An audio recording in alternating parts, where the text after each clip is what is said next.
Counting down grand എഡിഷന്റെ അവസാന ഘട്ടത്തിലേക്ക് പോവുകയാണ്. അതെ. അപ്പോൾ മൂന്ന് അതിഥികൾ നമുക്കൊപ്പം ചേരും. BJP നേതാവ് സന്ദീപ് വാര്യർ, ഇടതു നിരീക്ഷകൻ NM പിയേഴ്സൺ, കോൺഗ്രസ് നേതാവ് PM നിയാസ് എന്നിവർ ഒപ്പം ചേരും. ആദ്യം സന്ദീപ് വാര്യറിലേക്ക്. ഒറ്റ കാര്യം കൂടി നമ്മൾ ഇടവേളയ്ക്ക് മുൻപ് പറഞ്ഞു വെച്ച പോലെ തന്നെ ഗുജറാത്ത് എപ്പോഴും BJPക്കൊപ്പം നിൽക്കുന്ന ഗുജറാത്തിന്റെ എക്സിറ്റ് പോൾ ഫലങ്ങൾ ഡീറ്റെയിൽ ആയിട്ട് വന്നില്ല നമ്മൾ പറഞ്ഞിരുന്നു. ഇപ്പോൾ എന്തായാലും വന്നിട്ടുണ്ട്. 26-ഉം BJP അത്ഭുതമൊന്നുമല്ല, എന്നാൽ പോലും അറിയൊരു കൗതുകം ഉണ്ടായിരുന്നു. മോദി എന്ന മഹാമനുഷ്യന്റെ സാന്നിധ്യം BJP അവിടെ ഉണ്ട്. മോദി ബ്രാൻഡ് അവിടെ രജിസ്റ്റർ ചെയ്തു. BJPയുടെ ഒരു പവർ ഹൗസ് എന്ന് തന്നെ പറയാം. അതുകൊണ്ട് അത്ഭുതമൊന്നുമല്ല, എന്നാൽ പോലും ഒരു കൗതുകം ഉണ്ടായിരുന്നു എന്താണ് ഗുജറാത്തിന്റെ എക്സിറ്റ് പോൾ എന്ന് അറിയാൻ. സന്ദീപ് വാര്യർ, ഈ ആദ്യ ചോദ്യമായി ചോദിക്കേണ്ടതല്ല എങ്കിൽ പോലും ഈ തെലങ്കാനയിൽ BJP 9 സീറ്റുകൾ വരെ നേടുമെന്ന് എവിടെയും ആരും പ്രതീക്ഷിക്കുന്നില്ല. BJP പ്രതീക്ഷിക്കുന്നുണ്ടാവും ഉറപ്പായും. പക്ഷേ അവിടെ രേവന്ത് റെഡ്ഡി ഫാക്ടർ കഴിഞ്ഞ നിയമസഭാ തെരഞ്ഞെടുപ്പിൽ കാണിച്ചത് എന്താണെന്ന് നമ്മൾ കണ്ടു. പക്ഷേ ലോക്സഭാ തെരഞ്ഞെടുപ്പ് വരുമ്പോൾ അവിടെ 9 സീറ്റ് വരെ നേടുമെന്ന് പല സർവേകളും പറയുകയാണ്. നോക്കൂ, ഈ പ്രാദേശികമായി ശക്തി പ്രാപിക്കുന്ന കക്ഷികൾ തളർന്നു തുടങ്ങുന്നിടത്ത് കൃത്യമായ സ്പേസ് കണ്ടെത്തുന്ന ഒന്നാമത്തെ പാർട്ടി BJP ആണ് എന്ന് പറഞ്ഞാൽ ടുഡേയ്സ് ചാണക്യയുടെ നമുക്ക് വളരെയധികം ആധികാരികമെന്ന് വിചാരിക്കുന്ന ടുഡേയ്സ് ചാണക്യയുടേതായിട്ട് ഇപ്പോൾ പ്രഡിക്ഷൻ വന്നിട്ടുള്ളത് തമിഴ്നാട്ടിൽ ഏകദേശം 6 മുതൽ 10 സീറ്റ് വരെ തമിഴ്നാട്ടിൽ വിജയിക്കുമെന്ന് പ്രഡിക്ഷൻ വരുന്നു.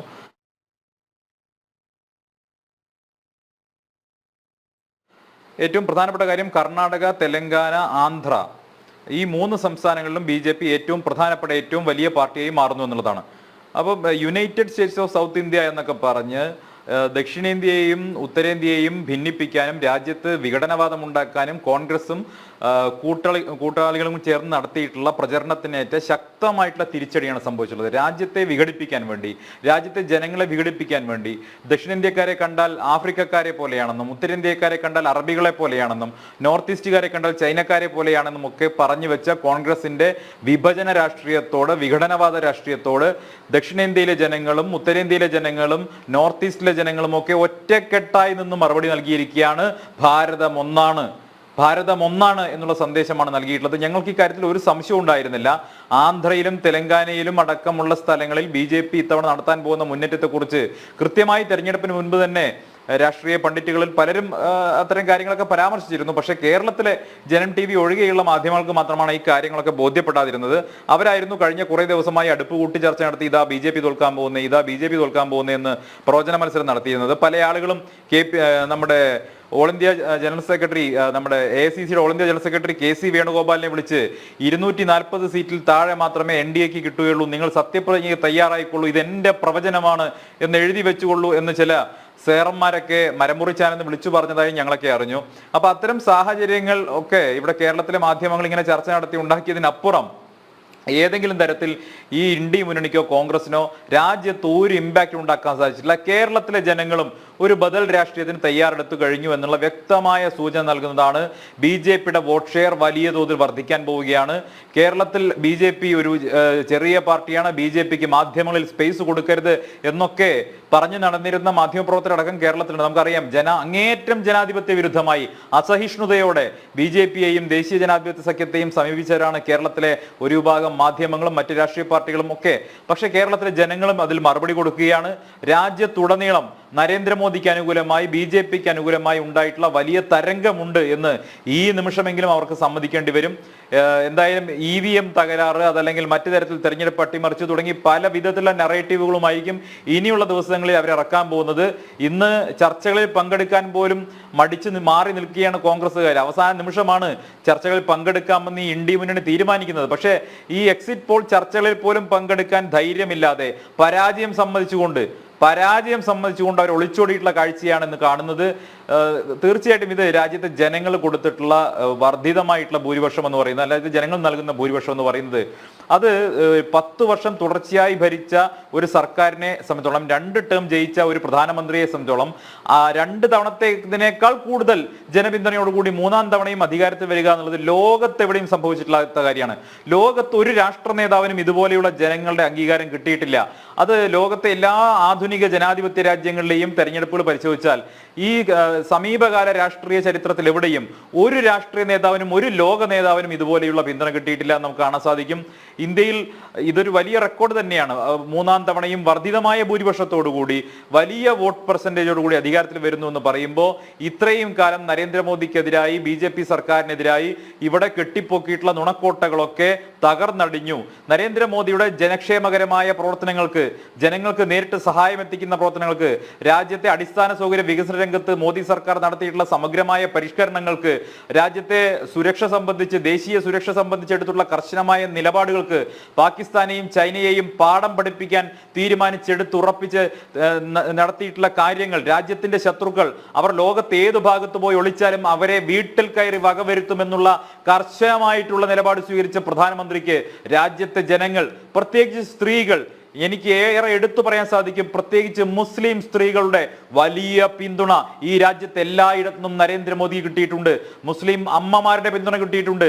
മുസ്ലിം വോട്ട് BJP കിട്ടില്ല, മുസ്ലിം വോട്ട് BJPക്ക് അസ്പൃശ്യമാണ് എന്ന് പറഞ്ഞിരുന്ന കാലഘട്ടത്തിന് വിഭിന്നമായി അവരെ ഇത്രയും കാലത്തെ അടിമച്ചങ്ങലിൽ നിന്ന് മോചിപ്പിച്ച തങ്ങളുടെ രക്ഷകനാണ് നരേന്ദ്രമോദി എന്ന് മുത്തലാഖ് നിരോധനത്തിലൂടെ മനസ്സിലാക്കിയ മുസ്ലിം വീട്ടമ്മമാർ, അവർക്ക് ആനുകൂല്യം അവരുടെ ബാങ്ക് അക്കൗണ്ടുകളിലേക്ക് എത്തിച്ചു കൊടുത്തിട്ടുള്ള പ്രധാനമന്ത്രിക്ക്, അവർക്ക് പ്രധാനമന്ത്രി കിസാൻ സമ്മാൻ യോജനയുടെ 6000 രൂപ ബാങ്ക് അക്കൗണ്ടിലേക്ക് എത്തിച്ചു കൊടുക്കുന്ന പ്രധാനമന്ത്രിക്ക്, ജനൌഷധിയിലൂടെ വില കുറഞ്ഞ മരുന്നുകൾ നൽകുന്ന പ്രധാനമന്ത്രിക്ക്, ആദ്യമായി വീടുണ്ടാക്കി കൊടുക്കാൻ വേണ്ടി പ്രയത്നിച്ച പ്രധാനമന്ത്രിക്ക് ഈ രാജ്യത്തെ സമസ്ത മേഖലകളിൽ നിന്നും വോട്ട് ലഭിച്ചിട്ടുണ്ട്. എല്ലാ വിഭാഗങ്ങളിൽ നിന്നും വോട്ട് ലഭിച്ചിട്ടുണ്ട്. പ്രത്യേകിച്ച് ഇന്ത്യ ടുഡേ ആക്സിസ് സർവേയുടെ പ്രദീപ് ഗുപ്തയൊക്കെ പറയുന്നത് കേരളത്തിലെ ക്രൈസ്തവ വോട്ടിൽ വലിയൊരു വിഭാഗം ഇത്തവണ BJPക്ക് കിട്ടി എന്നുള്ളതാണ്. ഇത് കേരളത്തിൽ BJPക്കെതിരായി, BJP വർഗീയ പാർട്ടിയാണ്, ക്രിസ്ത്യാനികൾക്കെതിരാണ്, മണിപ്പൂർ മണിപ്പൂർ മണിപ്പൂർ എന്ന് ബസ്സിൽ ആളെ വിളിച്ചു കയറ്റുന്നത് പോലെ ഇവിടെ നിന്ന് ഘോരഘോരം സംസാരിച്ചിരുന്ന കോൺഗ്രസുകാർക്കും CPMകാർക്കും ഇവിടുത്തെ ചില മാധ്യമങ്ങൾക്കും മുഖത്ത് ഇവിടുത്തെ ക്രൈസ്തവ സമൂഹം പ്രഹരമേൽപ്പിച്ചിരിക്കുകയാണെന്നാണ് ഈ എക്സിറ്റ് പോളിലൂടെ നമുക്ക് മനസ്സിലാവുന്നത്. പക്ഷേ എക്സിറ്റ് പോളിനപ്പുറം, എക്സിറ്റ് പോളുകളെ ഞങ്ങൾ ബഹുമാനിക്കുന്നു, പക്ഷെ അതിനപ്പുറമുള്ള ഒരു ജനവിധി, അതിനപ്പുറമുള്ള ഒരു ജനപ്രീതി, 400 സീറ്റിലധികം നേടിക്കൊണ്ട് നരേന്ദ്രമോദി അധികാരത്തിൽ വരും എന്ന ഞങ്ങളുടെ പ്രഖ്യാപനത്തിന് ഞങ്ങൾ ഉറച്ചു നിൽക്കുകയാണ്. ഒരു സംശയവും വേണ്ട. ജൂൺ മാസം 4-ാം തീയതി റിസൾട്ട് വരുന്ന സമയത്ത് പ്രഖ്യാപിക്കുന്നത്. ഏതായാലും ഈ കേരളത്തിലേക്ക് വന്നാൽ LDFന്റെ കാര്യം വളരെ പരിങ്ങലിലാണെന്ന് എല്ലാ സർവേകളും പറയുന്നു. എന്നാണ് പറയുന്നത്. കഴിഞ്ഞ വർഷങ്ങളിലൊക്കെ BJPക്ക് അങ്ങനെ പറയുമായിരുന്നു 0 മുതൽ എന്ന്. 0 മുതൽ എന്ന് പറഞ്ഞു തുടങ്ങുന്നത് LDF ആണ്. ആ മുദ്രാവാക്യം തിരുത്തേണ്ടി വരും. ഇടമുണ്ടെങ്കിലേ ഇടതുള്ളൂ എന്ന് നമ്മൾ തിരുത്തി വായിക്കേണ്ടി വരുന്ന ഒരവസ്ഥയിലേക്ക് പോകുമെന്നാണ് എനിക്ക് തോന്നുന്നത്. യെസ് കൃഷ്ണ, ഇതായത് സന്ദീപ് വാര്യർ പറഞ്ഞ് അവസാനിപ്പിച്ച ചില കാര്യങ്ങളുണ്ട്. അതേറെ ശ്രദ്ധേയമാണ്. അതായത് തുടക്കത്തിൽ അനിൽ നമ്പ്യാർ അത് നമ്മൾ സൂചിപ്പിക്കുകയും ചെയ്തു. അതായത് BJP ഉയർത്തിയ മുദ്രാവാക്യങ്ങൾ എന്തൊക്കെയാണ്? കേരളത്തിലിരുന്ന് ചർച്ച ചെയ്യുമ്പോൾ വളരെ ആക്ഷേപമായി തോന്നുന്നതും അല്ലെങ്കിൽ വളരെ നിസ്സാരമായി തോന്നുന്നതുമായ ചില വിഷയങ്ങളാണ്. ഒന്ന്, ശൗചാലയങ്ങൾ. 2, സ്ത്രീകളെ ബാധിക്കുന്ന സാനിറ്ററി നാപ്കിനുകൾ. കുടിവെള്ളം, പാർപ്പിടം, കർഷകർക്കുള്ള ധനസഹായം. ഇതൊക്കെ കേരളത്തിൽ നിന്ന് ചർച്ച ചെയ്യുമ്പോൾ എന്തിനാണ് ഇതൊക്കെ? അല്ലെങ്കിൽ ശൗചാലയം എന്ന് പറയുമ്പോൾ കളിയാക്കുന്നു, ശൗചാലയത്തെപ്പറ്റി പ്രസംഗിക്കുന്ന കേന്ദ്രമന്ത്രിമാരെ ട്രോളുന്നു. എന്നാൽ ഉത്തരേന്ത്യയിൽ കഴിഞ്ഞ 60 വർഷമായി മാറി മാറി വന്ന സർക്കാരുകൾ ചെയ്യാതിരുന്നത് കഴിഞ്ഞ 10 വർഷമായി ചെയ്യുന്നു എന്നതായിരുന്നു BJPയുടെ പ്രധാന മുദ്രാവാക്യം. എപ്പോഴുമുള്ള മുദ്രാവാക്യം. അതായത് ജനങ്ങളുടെ ഏറ്റവും അത്യാവശ്യം എന്താണ് അവർക്ക് അടിസ്ഥാനപരമായ പ്രശ്നങ്ങൾ തിരിച്ചറിഞ്ഞു. മറുഭാഗത്ത് പ്രധാനമന്ത്രിയുടെ ആഹാരം എന്താണ്, പ്രധാനമന്ത്രിയുടെ സർട്ടിഫിക്കറ്റ് എന്താണ്, ഒപ്പം ജാതി സെൻസസ് ഇല്ല, സർവേ ഇല്ല എന്നൊക്കെ പറഞ്ഞ് വലിയ വിഷയങ്ങളിലേക്ക് പോകുമ്പോൾ BJP സാധാരണക്കാരെ ബാധിക്കുന്ന വിഷയങ്ങൾ അത് മുഖ്യധാരയിലേക്ക് കൊണ്ടുവരാനും തങ്ങളത് പരിഹരിച്ചു എന്ന് പറയാനും പരിഹരിക്കാനും കഴിഞ്ഞതിൻ്റെ ഒരു ഫലം, ഒരു വിധി ഈ റിസൾട്ടിലൊക്കെ. കോൺഗ്രസ് നേതാവ് PM നിയാസ് കൂടി നമുക്കൊപ്പം ചേരുന്നുണ്ട്. ശ്രീ PM നിയാസ്, കേരളത്തിലെയും ദേശീയ തലത്തിലെയും എക്സിറ്റ് പോളുകൾ കണ്ടല്ലോ, കേട്ടല്ലോ, അറിഞ്ഞല്ലോ. സന്തോഷം കേരളത്തിൽ മാത്രം ഒതുങ്ങുമോ? നോക്കൂ, ഇത് എക്സിറ്റ് പോളിൻ്റെ ഒരു പ്രവചനം മാത്രമാണ്. നിങ്ങൾ എക്സിറ്റ് പോളിൻ്റെ പ്രവചനത്തിൽ വലിയ അഹങ്കാരം ഒന്നും ചെയ്യേണ്ട കാര്യം. സന്ദീപ് വാര്യരൊക്കെ വിചാരിക്കുന്നത് ഇപ്പോൾ ഇന്ത്യയിലെ വീണ്ടും 3-ാം തവണയും BJP വന്നു എന്നുള്ള അഹങ്കാരത്തോടുകൂടിയും അമിത ആത്മവിശ്വാസത്തിലാണ് പോകുന്നത്. ഞങ്ങൾക്ക് എക്സിറ്റ് പോളിൻ്റെ കാര്യത്തിലൊന്നും യാതൊരു സന്ദേഹവും ഇല്ല. ഞങ്ങൾ അതുകൊണ്ട് ചർച്ചയിൽ പോലും പങ്കെടുക്കണമെന്ന് ഞങ്ങൾ പറഞ്ഞതാണ്. കാരണം ഇതൊരു കാട്ടിക്കൂട്ടില്ലെന്ന് ഞങ്ങൾക്കറിയാം. 2004 BJP 3-ാം വട്ടം അധികാരത്തിൽ വരുമെന്നും 225 സീറ്റ് എന്തായാലും കിട്ടുമെന്ന് ഇന്ത്യയിലെ എല്ലാ എക്സിറ്റ് പോളുകാരും പറഞ്ഞു. അവസാനം 187 കിട്ടിയത്. കോൺഗ്രസ്സിന് കിട്ടി അന്ന് 216 സീറ്റ് കോൺഗ്രസ്സിന് മാത്രമേ ലഭിച്ചു. നിങ്ങൾ 2004 കാര്യമാണ്. 2014 BJP 2014 BJP 261 മുതൽ പരമാവധി 289 വരെ എന്നാണ് എല്ലാവരും പ്രവചിച്ചത്. എല്ലാവരും. അവസാനം 77 സീറ്റ് കൂടുതൽ കിട്ടി. ആ സീറ്റ് കൂടുതൽ കിട്ടിയത് തെറ്റായ കണക്കായിരുന്നു. 2017 UP അസംബ്ലിയിൽ ഹങ് അസംബ്ലി, തൂക്ക് അസംബ്ലി എന്ന് ഇന്ത്യ ഇപ്പം നിങ്ങൾ ഇങ്ങനെ എന്താ പറയുക അർമാദിക്കുന്ന എല്ലാ ഏജൻസികളും 2017 പറഞ്ഞു. അപ്പോൾ അവസാനം BJP 325 സീറ്റുമായിട്ട് വന്നത്. BJP ഒരിക്കലും ഭൂരിപക്ഷം കിട്ടില്ല എന്നും ഹങ്ങാണെന്നും പറഞ്ഞതാണ്. 2015 ബീഹാറിൽ എന്താ നിങ്ങൾ പറഞ്ഞത്? ടൈറ്റ് മത്സരമാണ്, അവിടെ പ്രവചനാതീതമാണ് എന്നല്ലേ നിങ്ങളെല്ലാവരും പറഞ്ഞത്. അവസാനം അവിടെ RJD, JDU അന്നത്തെ കോൺഗ്രസ് സഖ്യം വന്നില്ലേ? 2015 ഡൽഹി അത് പറയാം. ഡൽഹിയിൽ അസംബ്ലിയിൽ എന്താ പറഞ്ഞത്? മാർജിന് ആദ്മിക്ക് ഒരു കേവല ഭൂരിപക്ഷം AAPക്ക് കിട്ടിയേക്കും. ശക്തമായ BJPയുടെ സീറ്റുകളുണ്ടാവും. എന്തായിരുന്നു? 70 സീറ്റിൽ 67 AAP കിട്ടി. ഇന്ത്യയിൽ ഏതെങ്കിലും ഒരു ഉഡായിപ്പ് കമ്പനിയെങ്കിലും പറഞ്ഞോ ഇങ്ങനെ സാധ്യതയുണ്ടെന്ന്? 2020 ഛത്തീസ്ഗഡിൽ നിങ്ങളടക്കം ജനൻ TV അടക്കം ഞാൻ ചർച്ചയിൽ പങ്കെടുത്തതല്ലേ? ജനൻ TVയിൽ നിങ്ങളുടെ റീഡിങ് എന്തായിരുന്നു? ഛത്തീസ്ഗഡിൽ കോൺഗ്രസ്സിന് കിട്ടാൻ സാധ്യതയുണ്ട്, കിട്ടിയേക്കും എന്നല്ലേ നിങ്ങളെല്ലാവരും പറഞ്ഞത്. ആരെങ്കിലും ഛത്തീസ്ഗഡ് കോൺഗ്രസ്സിന് കിട്ടില്ല എന്ന് 2023 അതായത് 6 മാസം മുമ്പ് നടന്ന തെരഞ്ഞെടുപ്പിലെ ഫലമാണ് പറഞ്ഞത്. മധ്യപ്രദേശിൽ എന്താ പറഞ്ഞത്? BJPക്ക് ഒരു കേവല ഭൂരിപക്ഷം ഉണ്ടാകും എന്ന് പറഞ്ഞത് ആരാ? 3 ഇന്ത്യ TVയും ഇന്ത്യ ടുഡേയും ഉൾപ്പെടെ 3 എണ്ണം. ശരി, ഈ എക്സിറ്റ് പോൾ ഫലങ്ങളിലൊന്നും വിശ്വാസമില്ലെങ്കിൽ എന്തായിരിക്കും തെരഞ്ഞെടുപ്പ് ഫലമെന്നാണ് താങ്കളുടെ ഒരു നിരീക്ഷണം എങ്കിൽ അത് പറയും. അപ്പോൾ കേരളത്തിലെ തെറ്റാണോ എന്ന ഉപചോദ്യം കൂടിയുണ്ട്. നിങ്ങളുടെ നേതാക്കന്മാർ പോട്ടെ, ഈ ജനൻ TVയുടെ ചാനൽ എപ്പോഴെങ്കിലും 2 എണ്ണത്തിൽ കൂടുതൽ നിങ്ങൾ ആലോചിച്ചിരുന്നു, ഉറക്കത്ത് കണ്ടിരുന്നു? ഇതൊക്കെ പറയുമ്പോൾ അതാണ് ഉണ്ടായ വ്യത്യാസം. അതാണ് വലിയ മാറ്റമായത്. അതാണ് പ്രസക്തമായ ചോദ്യമാകുന്നത്. ഒരു മിനിറ്റ്. ഈ 0 മുതൽ 1 വരെ എന്ന് മാത്രം പറഞ്ഞിരുന്ന BJPക്ക് 1 മുതൽ 4 വരെ എന്ന് ഉറപ്പിച്ചു പറയാനും CPMന് 0 മുതൽ ചിലപ്പോൾ 0, ചിലപ്പോൾ 1, ചിലപ്പോൾ 2, ചിലപ്പോൾ 3 എന്നൊക്കെ പറയുന്ന അവസ്ഥയിലേക്ക് മാറിയത് എന്തുകൊണ്ടാണെന്നാണ് ചോദ്യം. നിങ്ങൾ ഇത് മാറി എന്ന് പറഞ്ഞാൽ നിങ്ങളെ പ്രഡിക്ഷൻ, നിങ്ങൾ ഉണ്ടാക്കിയ പ്രഡിക്ഷനല്ലേ? മാധ്യമങ്ങൾ ഉണ്ടാക്കുന്ന പ്രഡിക്ഷനല്ലേ? ഞങ്ങൾ പറയുന്നത് 4-ാം തീയതി ഉച്ചയ്ക്ക് ഞാൻ വരാം ചർച്ചയ്ക്ക്. കേരളത്തിൽ 3 എണ്ണം നിങ്ങൾക്ക് കിട്ടിയെന്ന് പറഞ്ഞാൽ നിങ്ങൾ പറയുന്ന പണി ഞാൻ എടുക്കാം. ശരി, ആ തർക്കമൊക്കെ വിട്ടേക്കൂ. താങ്കൾ പറഞ്ഞ വാദഗതിയോട് യോജിച്ചുകൊണ്ട് തന്നെ ചോദിക്കട്ടെ, എങ്ങനെയാണ് തെരഞ്ഞെടുപ്പ് ഫലം ഉണ്ടാകുന്നതാണ് താങ്കൾ പ്രതീക്ഷിക്കുന്നത്? അവസാനിപ്പിക്കുന്നത് നിങ്ങൾ പറയോ? ശ്രീ PM നിയാസ്, ഇത് എക്സിറ്റ് പോളുകളാണ്, ഞങ്ങൾ ഉണ്ടാക്കി പറയുന്നതല്ല. കുറച്ച് സോഴ്സുകളിൽ നിന്ന് വെല്ലുവിളിക്കുന്നു. കേരളത്തിൽ 3 സീറ്റ് കിട്ടുന്നു നിങ്ങൾ പറയുന്നു. ഞാൻ പറയുന്നു അത് കിട്ടില്ല എന്നും അത് കിട്ടാതെ അത് 3 സീറ്റ് കിട്ടിയാൽ നിങ്ങൾ പറയുന്ന പണി ഞാൻ എടുക്കാം. തിരിച്ച് നിങ്ങൾ 2 മാന്യന്മാര് അങ്ങനെ അർമാദിച്ചുകൊണ്ടിരിക്കില്ല. 2 മണിക്കൂർ അർമാദിക്കുന്ന ആൾക്കാരോട് ഞാൻ പറയുന്നു 3 എണ്ണം കിട്ടിയിട്ടില്ല എങ്കിൽ ഞാൻ പറയുന്ന പണികൾ എടുക്കുമോ? മനസ്സില്ല. ഞങ്ങൾ ഈ എക്സിറ്റ് പോൾ വെച്ചാണ് പറയുന്നത്.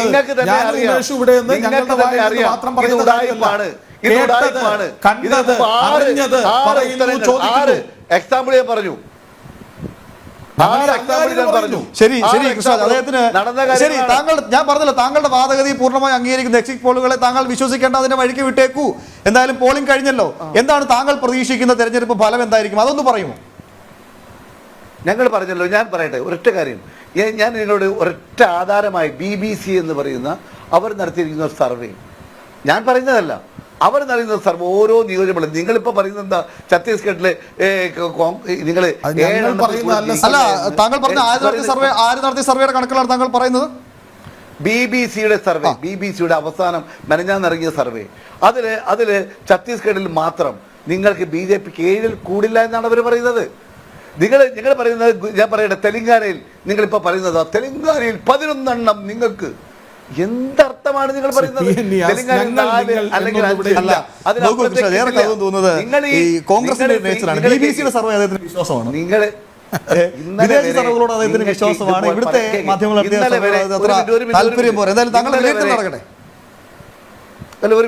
ഇന്നലെ വരെ നിങ്ങളുടെ ചാനലിൽ ഇരുന്ന് നിങ്ങൾക്ക് ഇത് പറയാനുള്ള തൻ്റെ ഇടം ഉണ്ടായിരുന്നോ?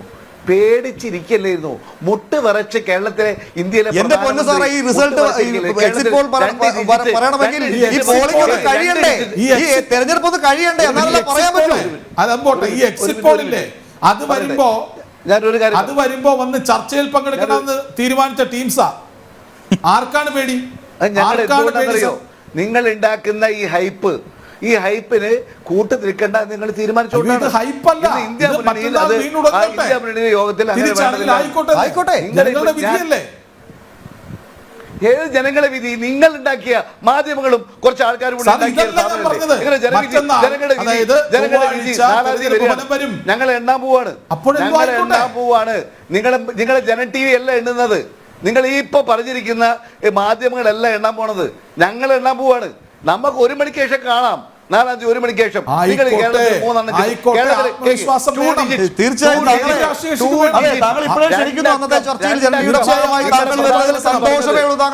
മോദി എന്ന് പറയുന്ന വിടുവായത്തരം പറയുന്ന ഒരു പ്രധാനമന്ത്രി പറഞ്ഞത് കേരളത്തിൽ 2 അക്കം കിട്ടുന്ന. നിങ്ങൾ ഇപ്പൊ പറയുന്നത് എന്താ? 3 കിട്ടും. 2 അക്കത്തിലേക്ക് ഇനി വേണമെങ്കിൽ പിന്നെ 7 എണ്ണം വേണം. എവിടെ പോയി നിങ്ങൾ കേരളത്തില് ജനൻ ടിവിയും അല്ല. ജനൻ ടി വി ഒരു എക്സിറ്റ് പോൾ. എന്നാൽ നിങ്ങളുടെ നേതാവ് സ്വന്തം മണ്ഡലം വിട്ട് ഓടി നടന്നതുപോലെ മറ്റാരും ഓടി നടക്കുകയോ ഞങ്ങൾ ജനൻ ടി വി ഓടി നടക്കുകയൊന്നും ചെയ്തിട്ടില്ല സാർ. രാഹുൽ ഗാന്ധിക്ക് സ്വന്തമായി മത്സരിക്കാൻ സ്വന്തം തട്ടകത്തിൽ നിന്ന് ഓടേണ്ടി വന്ന പോലെ ആരും ഓടിയിട്ടില്ല. നിങ്ങൾ 4-ാം തീയതി ചർച്ചയ്ക്ക് എന്നെ ഒന്ന് വിളിക്കണം.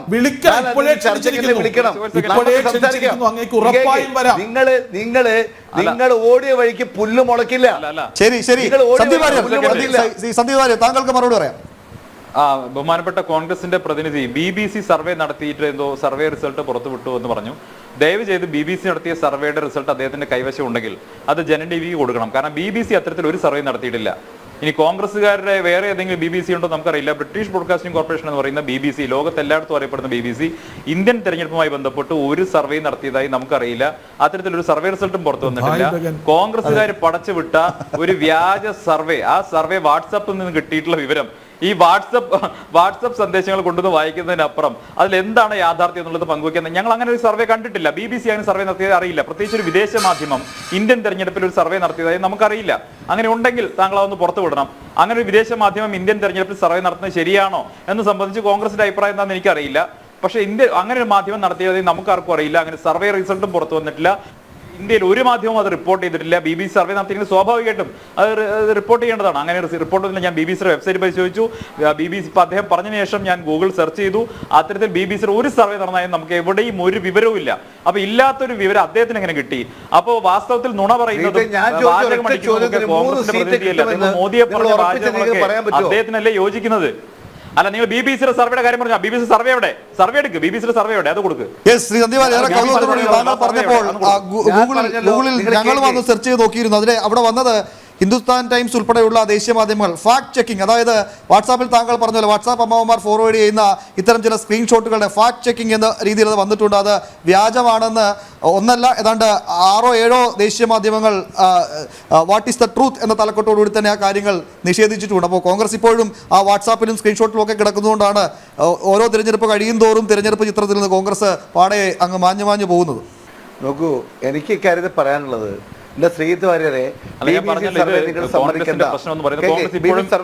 ഞാൻ അദ്ദേഹത്തോടുള്ള എല്ലാ ബഹുമാനം വെച്ച് പറയാണ്. സാർ ഒരു സെക്കൻഡ്. അല്ല, ഞാൻ പറയുന്നത്, ഞാൻ BBC സർവേക്ക് വിട്ടേക്കൂ. ഞാൻ പറയുന്നത് കോൺഗ്രസ് ഇപ്പോഴും യാഥാർത്ഥ്യ ബോധത്തോടുകൂടി കാര്യങ്ങളെ സമീപിക്കാൻ തയ്യാറായിട്ടില്ല. കോൺഗ്രസ് എന്ന് പറയുന്ന പാർട്ടി എന്തുകൊണ്ട് ഇന്ത്യയിൽ അപ്രസക്തമാവുന്നത് സംബന്ധിച്ച് കൃത്യമായിട്ടുള്ളൊരു വിശകലനം നടത്താനോ ആത്മപരിശോധന നടത്താനോ തയ്യാറാകാതെ ഇപ്പോഴും രാജ്യത്തെ ജനങ്ങളെ തിരസ്കരിച്ച് കളഞ്ഞിട്ടുള്ള ഒരു കുടുംബത്തിന്റെ പുറകിൽ പോയി അഭയം തേടുകയാണ് അവര്. ഇന്ന് നെഹ്റു കുടുംബം എന്ന് പറയുമ്പോൾ, അല്ലെങ്കിൽ ഇന്ദിരാഗാന്ധി, രാജീവ് ഗാന്ധി, രാഹുൽ ഗാന്ധി എന്നൊക്കെ പറയുമ്പോൾ ഈ രാജ്യത്തെ വളർന്നു വരുന്ന തലമുറയ്ക്ക് അവരോട് പരമ പുച്ഛമാണ്. ഈ രാജ്യത്തെ വലിയ തോതിൽ പുറകോട്ടടിച്ചിട്ടുള്ള തെറ്റായ നയങ്ങൾ സ്വീകരിച്ചിട്ടുള്ള, രാജ്യത്തെ ഭിന്നിപ്പിച്ചിട്ടുള്ള, രാജ്യത്തെ അധികാരം ഉപയോഗിച്ചുകൊണ്ട് രാജവാഴ്ച നടത്തിയിട്ടുള്ള, തങ്ങളെ അടിച്ചമർത്തിയിട്ടുള്ള, തങ്ങളുടെ ഭരണഘടന ഉറപ്പ് നൽകിയിട്ടുള്ള സ്വാതന്ത്ര്യം മുഴുവൻ കവർന്നെടുത്തുകൊണ്ട് അടിയന്തരാവസ്ഥ പ്രഖ്യാപിച്ചിട്ടുള്ള, തങ്ങളുടെ പൂർവികരെ മുഴുവൻ പീഡിപ്പിച്ചിട്ടുള്ള, ജയിലിൽ വെച്ച് പീഡിപ്പിച്ചിട്ടുള്ള, തങ്ങളുടെ സ്വാതന്ത്ര്യത്തെ മുഴുവൻ കവർന്നെടുത്തിട്ടുള്ള ഒരു കുടുംബത്തെ കുറിച്ച് പരമ പുച്ഛമാണ് ഈ രാജ്യത്തെ ജനങ്ങൾക്ക്, ഈ രാജ്യത്തെ പുതിയ തലമുറയ്ക്ക്. അത് മനസ്സിലാക്കാതെ കോൺഗ്രസ്സുകാർ ഇപ്പോഴും രാഹുൽ ഗാന്ധി, സോണിയാഗാന്ധി, ഇനി നാണം നാണമില്ലാതെ റോബർട്ട് വാദ്രയെ കൂടി താങ്ങേണ്ട ഗതികേടിലാണ് കോൺഗ്രസ് ഉള്ളത്. ആ പ്രിയങ്ക ഗാന്ധിയുടെ ഭർത്താവിനെ കൂടി, കച്ചവടക്കാരനെ കൂടി കോൺഗ്രസിൽ താങ്ങേണ്ട ഗതികേടിലെത്തിയിരിക്കുകയാണ്. ആ നെഹ്റു ഫാമിലിയുടെ ചംച്ചകളായിട്ടുള്ള KC വേണുഗോപാൽ എന്ത് പറഞ്ഞാലും രാഹുൽ ഗാന്ധിയെ പുട്ടിയിട്ട് നടക്കുന്ന KC വേണുഗോപാലിനെ പോലെ ഈ നാട്ടിലെ രാഷ്ട്രീയത്തിൽ ഒരു എത്തും പിടിയുമില്ലാത്തൊരു മനുഷ്യൻ ഈ രാജ്യത്ത് മുഴുവൻ കോൺഗ്രസിനെ വട്ടപൂജ്യമാക്കി മാറ്റിയിരിക്കുന്നു. വേണു വാർ റൂം തുടങ്ങിയ സകല സംസ്ഥാനങ്ങളും കോൺഗ്രസ് തോറ്റില്ലേ? ഗോവയടക്കം രാജസ്ഥാൻ അടക്കം എവിടെയൊക്കെ വേണുവിന്റെ വാർ റൂം തുടങ്ങിയിട്ടുണ്ടോ അവിടെ മുഴുവൻ കോൺഗ്രസ് 8 നിലയിൽ പൊട്ടിയിട്ടില്ലേ? ഞാൻ ഇങ്ങനെയൊക്കെ പറയേണ്ടി വരുന്നത് കേട്ടിട്ടെങ്കിലും കുറച്ച് പേര് നന്നാവട്ടെ. കോൺഗ്രസ് എന്ന് പറയുന്ന രാഷ്ട്രീയ പാർട്ടി ഇല്ലാതായി കാണണമെന്ന് ആഗ്രഹിക്കുന്ന ആളൊന്നുമല്ല. പക്ഷേ കോൺഗ്രസ് മറുപടി വളരെ പെട്ടെന്ന് മറുപടി. നിങ്ങൾ KC വേണുഗോപാലിനെ ഒന്നും കണ്ട് പേടിച്ചിട്ട് കാര്യമില്ല. നിങ്ങൾക്ക് ഉറക്കം കിട്ടൂല KC വേണുഗോപാലിന്റെ പേര് ഓർത്താൽ. അന്ന് നിങ്ങൾ ഉറങ്ങില്ല. നരേന്ദ്രമോദി ഉറങ്ങുന്നില്ല ഇപ്പോ. കാരണം എന്താ? ഈ കോൺഗ്രസ് മുന്നോട്ട് വരികയാണ്. ഞാനൊരു കാര്യം സയ്യിദ് വാര്യരോട് കൃത്യമായി പറയാം. സയ്യിദ് നിങ്ങൾക്ക് സന്ദീപ് ക്ഷമിക്കണേ. സന്ദീപിനോട് എനിക്ക് ഒരൊറ്റ കാര്യം പറയാനുള്ളൂ.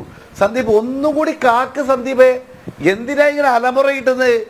സന്ദീപ് 4-ാം തീയതി പോളിംഗ് ഉച്ചയോടുകൂടി നമുക്ക് ഏതാണ്ട് വിവരം കിട്ടും. അന്ന് സന്ദീപെ നമുക്ക് സംസാരിക്കാം. ആരുടെ കൂടെ നിന്നു?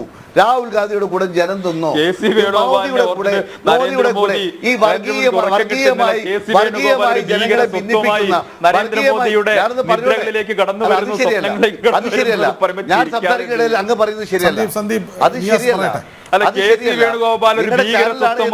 നരേന്ദ്രമോദിയിലേക്ക് വരുന്ന ആ കാഴ്ച ഞാൻ മനസ്സിങ്ങനെ ഓർത്തോർത്ത് ചിരിക്കുകയാണ്. അത് ശരിയല്ല. അത് ശരിയല്ല. ഞാൻ സംസാരിക്കുമ്പോ അത് ജനാധിപത്യ മര്യാദ അനുസരിച്ച് ഞാൻ ഇന്നലെ നിങ്ങളെ കുറിച്ച് നല്ലത് പറഞ്ഞിട്ടുള്ളൂ. ജന ടിവിയെ കുറിച്ച് പറഞ്ഞത് നിങ്ങൾ ജനാധിപത്യ മര്യാദ കാണിക്കുന്നതാണ്. നിങ്ങളിങ്ങനെ അർമാറിക്കല്ല, നിങ്ങൾ ഞെട്ടണ്ട. എനിക്ക് പറയാനുള്ളത്, നിങ്ങൾ പറയാൻ പോകുന്നത് രാഹുൽ ഗാന്ധിയെ ജനം എങ്ങനെ സ്വീകരിച്ചു എന്നത് 4-ാം തീയതി നമുക്ക് കാണാം. നിങ്ങളുടെ പ്രധാനമന്ത്രി ഈ രാജ്യത്ത് വർഗീയ സംഘർഷമുണ്ടാക്കി, ഈ രാജ്യത്തിൽ ദൈവമാണ് താൻ എന്നൊക്കെ പറഞ്ഞ് ഒടുവിൽ ദൈവത്തെ പോലും കൂട്ടുപിടിച്ച്, വർഗീയതയെ കൂട്ടുപിടിച്ച്, രാജ്യത്തെ ജനങ്ങളെ ഭിന്നിപ്പിച്ച്, രാജ്യത്തിന് കള്ളത്തരം പറഞ്ഞ് ജനങ്ങളെ തമ്മിലടിപ്പിച്ച് മുന്നോട്ട് പോകുന്ന നരേന്ദ്രമോദിയുടെ കൂടെയാണോ? അതല്ല രാഹുൽ സത്യം പറയുന്ന, സ്നേഹത്തെക്കുറിച്ച് പറയുന്ന, രാജ്യത്തിലെ ജനങ്ങളെല്ലാം ഒന്നിച്ചു കൊണ്ടുപോകണം പറയുന്ന രാഹുൽ ഗാന്ധിയുടെ കൂടെയാണോ ജനമെന്ന് നമുക്ക് 4-ാം തീയതി പെടക്കണ്ട. നിങ്ങൾ ഇതിനു മുമ്പ് ഞങ്ങൾക്കൊപ്പം ചേർന്നതിന് ഉമേഷ്, ഈ ആത്മവിശ്വാസമാണ് രാഷ്ട്രീയത്തിൽ നല്ലതാണ്. ഞാൻ പറഞ്ഞത് വിധി വരട്ടെ, വിധി വരുമ്പോൾ നമുക്ക് സംസാരിക്കാം. എന്തായാലും എനിക്ക് ഏറെ കൗതുകം തോന്നിയത് ഈ കോൺഗ്രസിന് അല്ലെങ്കിൽ രാഹുലിന് രാഷ്ട്രീയ ഉപദേശം നൽകുന്നത്, വാർത്ത തുറക്കുന്നത് KC വേണുഗോപാൽ ആണെങ്കിൽ, KC വേണുഗോപാലിന്റെ ഉപദേശപ്രകാരമാണ് കോൺഗ്രസ് യുദ്ധത്തിൽ പ്രവർത്തിക്കുന്നതെങ്കിൽ നേരത്തെ നിയാസ് പറഞ്ഞതുപോലെ BJP ഭയക്കേണ്ടതല്ല, BJP ആരാധിക്കേണ്ടത് KC വേണുഗോപാലിനെ തന്നെയാണ്. വീടിന്റെ ഐശ്വര്യം BJP ഓഫീസിൽ ഒരു ഫോട്ടോ എങ്കിലും വെക്കണം. ഈ വീടിന്റെ ഐശ്വര്യം KC വേണുഗോപാൽ. അല്ല, നമ്മളെ ഉമേഷ്, ഇത് എല്ലാ പ്രേക്ഷകർക്കും വേണ്ടിയാണ്. എക്സിറ്റ് പോളുകൾ വരുന്നു, അതിലെല്ലാം ഏകദേശം ഒരേ സ്വഭാവം നിലനിർത്തുന്നു. അത് ഞങ്ങൾ പറയുന്നു, അത്രമാത്രമാണ് ഉള്ളത്. ഇനി നമുക്ക് മുന്നിൽ 5 മിനിറ്റ് മാത്രമേ ശേഷിക്കുന്നുള്ളൂ. ഈ എക്സിറ്റ് പോൾ ഫലങ്ങളെ വിലയിരുത്തുന്ന ഈ സുദീർഘ ചർച്ച അവസാനിപ്പിക്കാൻ. നോക്കൂ, ആക്സിസ് മൈ ഇന്ത്യയാണ് പ്രവചിക്കുന്നത് തിരുവനന്തപുരം, തൃശൂർ, ആറ്റിങ്ങൽ BJP NDA നേടും എന്ന്. ടുഡേസ് ചാണക്യ ഒരു സീറ്റ് കൂടി പറയുന്നുണ്ട്. അത് ഏതെന്ന് വ്യക്തമല്ല. കാരണം ആലപ്പുഴയിൽ, പത്തനംതിട്ടയിൽ, പാലക്കാട് ഒക്കെ നിലനിൽക്കുന്ന മണ്ഡലങ്ങളാണ്. എൻ്റെ ആത്മവിശ്വാസം, അല്ലെങ്കിൽ എനിക്ക് പറയാനുള്ളത് എന്താണെന്നറിയോ, ഈ 4 സീറ്റ് വരെ നേടാമെന്ന പ്രവചനത്തെ നിങ്ങൾ ഈ ലോക്സഭയിലേക്ക് മാത്രം ഒതുക്കരുത്. അതെ, അടുത്ത നിയമസഭാ തെരഞ്ഞെടുപ്പിന്റെ ഈ ലോക്സഭാ സീറ്റുകളിൽ നിയമസഭയിലേക്ക് നമ്മൾ ചെന്ന് നോക്കുമ്പോൾ അതെ 10, 15, 20 സീറ്റുകളിലേക്കുള്ള BJP 1-ാം സ്ഥാനത്ത് വരാം. കൂടുതൽ സീറ്റുകളിൽ 2-ാം. നേരത്തെ ഈ ചില രാഷ്ട്രീയ നിരീക്ഷകർ ചൂണ്ടിക്കാട്ടിയ പോലെ തന്നെ BJPക്ക് 1-2 സീറ്റ് ലഭിക്കുകയും LDFന് സീറ്റ് ലഭിക്കാതിരിക്കുകയും ചെയ്യുന്ന കേരളത്തിന്റെ രാഷ്ട്രീയ ചിത്രം എന്നത് ഇതുവരെ കണ്ട തരത്തിലേക്കായിരിക്കില്ല. പുതിയൊരു ദിശ, അവസാനത്തിന്റെയും പല തുടക്കങ്ങളുടെയും കൂടെ ഒരു തുടക്കമായി കൂടെ വിലയിരുത്തേണ്ടിയിരിക്കുന്നു. നമുക്കിനി ഇതൊന്ന് ബ്രീഫ് ചെയ്ത് പോകാമെന്ന് തോന്നുന്നു. ഇന്ത്യ ടുഡേ ഒരു സർവേ അനുസരിച്ച് കേരളത്തിൽ NDA 2 മുതൽ 3 വരെ സീറ്റ് നേടാം, UDF 17 18 സീറ്റ് നേടാം, LDF 0 മുതൽ 1 വരെ seat. Times now NDA 1, UDF 14 15, LDF 4 വരെ സീറ്റുകൾ. ഇന്ത്യ TV CNX സർവേ അനുസരിച്ച് NDAക്ക് 1 മുതൽ 3 സീറ്റ് വരെ ലഭിക്കാം, UDFന് 13 15 സീറ്റ് ലഭിക്കാം, LDFന് 3 മുതൽ 5 വരെ സീറ്റുകൾ ലഭിക്കാം. ABP സി വോട്ടർ സർവേ അനുസരിച്ച് 1 മുതൽ 3 വരെ സീറ്റുകളാണ് NDAക്ക് പറയുന്നത്. UDF 17 മുതൽ 19 വരെ നേടാം. അവിടെയാണ് 0 എന്ന പോയിന്റ്, അതായത് 0 എന്ന കാര്യം അവർ ഉറപ്പിച്ചു പറയുന്നത്. ന്യൂസ് 18 സർവേ 1 മുതൽ 3 വരെ സീറ്റുകൾ NDA, UDF 15 മുതൽ 18 വരെ, LDF 1 മുതൽ 3 വരെ. ടുഡേയ്സ് ചാണക്യ 1 മുതൽ 4 വരെ സീറ്റുകൾ NDA BJP നയിക്കുന്ന NDAക്ക് പറയുന്നുണ്ട്. ആക്സിസ് മൈ ഇന്ത്യ 3 സീറ്റുകൾ വരെ കേരളത്തിൽ നേടാമെന്ന് ഏകദേശം ഉറപ്പിച്ചു പറയുന്നു. പക്ഷേ ഇത് ജനവിധിയാണ്, ജനങ്ങൾക്ക് മുന്നിലാണ് കാര്യങ്ങൾ ഇരിക്കുന്നത്. ഏതായാലും എല്ലാ സീറ്റുകളും എല്ലാ പ്രവചനങ്ങളും അനുസരിച്ച് അതിനെ ഒന്ന് ഏകോപിപ്പിച്ചെടുത്താൽ ശരാശരി 325 സീറ്റുകളെങ്കിലും NDA നേടും. ഒരു പക്ഷേ 392 വരെ പോകാം എന്നും സർവേകൾ പറയുന്നു. എല്ലാവരും ഒരേപോലെ പറയുന്നത് ഇന്ത്യ ഹൃദയ ഭൂമിയിലെ ഒരു ക്ലീൻ സ്വീപ്പാണ് BJPക്ക് എല്ലാവരും പ്രഖ്യാപിക്കുന്നു. ഒപ്പം നേരത്തെ തുടക്കത്തിൽ സീറ്റുകളുടെ എണ്ണം കൂടും. അതെ, കർണാടകത്തിൽ കൂടുതൽ സീറ്റുകൾ NDAക്കായിരിക്കും എന്നാണ് പ്രവചനം. തെലങ്കാനയിൽ 10 സീറ്റുകൾ നേടാമെന്ന് പറയുന്നു. അങ്ങനെ പക്ഷേ പ്രിയപ്പെട്ട പ്രേക്ഷകരെ, ഇതൊരു എക്സിറ്റ് പോൾ സർവേയുടെ വിശകലനം മാത്രമാണ്. ജനവിധി വരാനിരിക്കുന്നത് ചൊവ്വാഴ്ചയാണ്. 8 മണിക്ക് 60 മണിക്കൂർ മാത്രം കാത്തിരുന്നാൽ മതി. അതിന്റെ കാര്യമേ ഉള്ളൂ. ഞങ്ങൾ ആരും അടിച്ചേൽപ്പിക്കുന്നതല്ല BJP 3ാം വട്ടവും അധികാരത്തിലെത്തുമെന്ന്. മോദി ഫാക്ടർ ഇന്ത്യയിൽ ഉണ്ടെന്ന്, മോദി ഒരു ബ്രാൻഡാണ്. ഇതൊന്നും ഞങ്ങൾ പറയുന്നതല്ല, എക്സിറ്റ് പോളുകൾ പറയുന്നതാണ്. എക്സിറ്റ് പോളുകളിൽ ജനം പറഞ്ഞതാണ്, ഈ ജനമല്ല ജനങ്ങൾ പറഞ്ഞതാണ്. അത് സാധ്യമാകും എന്ന് തന്നെയാണ് NDA കേന്ദ്രങ്ങൾ ഉറപ്പായും വിശ്വസിക്കുന്നത്. പക്ഷേ രാഷ്ട്രീയത്തിൻ്റെ അടിസ്ഥാനം ഉറപ്പായും ആത്മവിശ്വാസമാണ്. ആ ആത്മവിശ്വാസം ഇന്ത്യ സഖ്യത്തിന് ഇനിയുമാകാം. അക്കാര്യത്തിൽ ഒരു സംശയവുമില്ല. ഫലം വരുന്നത് ചൊവ്വാഴ്ചയാണ്. ചൊവ്വാഴ്ച വരെ കാത്തിരിക്കാൻ ജനൻ TVയും ഞാനും ഉമേഷും ഞങ്ങളുടെ സംഘവുമെല്ലാം ഇതേ കണക്കുമായി തന്നെ 4-ാം തീയതി രാവിലെ 5 മണി മുതൽ ടീം ജനം തയ്യാറാണ്. നമുക്കറിയാം എക്സിറ്റ് പോളുകളാണോ യഥാർത്ഥ വിധി എന്ന് അറിയാൻ എന്തായാലും മണിക്കൂറുള്ള മാത്രമേ ഉള്ളൂ. കേരളത്തിലേക്ക് വന്നാൽ ക്യാപ്ഷൻ ഒന്നുകൂടി പറയേണ്ടതുണ്ട്. കേരളത്തിലേക്ക് വന്നാൽ സാധാരണ എല്ലാ തെരഞ്ഞെടുപ്പുകളിലും താമര വിരിയും എന്നാണ് പറയാറ്. ഇത്തവണ താമരകൾ വിരിയാനുള്ള സാധ്യതയാണ് പറയുന്നത്. അതായത് 0 എന്ന് എവിടെയും പറയുന്നില്ല. 1 മുതൽ 3 വരെ ഏറെക്കുറെ എല്ലാവരും പറയുന്നു. 1 മുതൽ 4 എന്ന് വരെ പറയുന്നുണ്ട്. പക്ഷേ CPMലേക്ക് വന്നാൽ 0 മുതൽ എന്നാണ് പറഞ്ഞത്. 0 മുതൽ മാത്രമല്ല 0 വരെ എന്നും പറയും. അതായത് മോദിയെ താഴെ ഇറക്കാൻ ഇടതുണ്ടെങ്കിലേ ഇന്ത്യയുള്ളൂ എന്ന് പ്രചരിപ്പിച്ചവർക്ക് തിരുത്തേണ്ടി വരുമോ? ഇടമുണ്ടെങ്കിലേ ഇടതുള്ളൂ എന്ന്. ഈ ചർച്ച, വിലയിരുത്തൽ, വിശകലനം നമുക്കിടെ അവസാനിപ്പിക്കാമെന്ന് തോന്നുന്നു.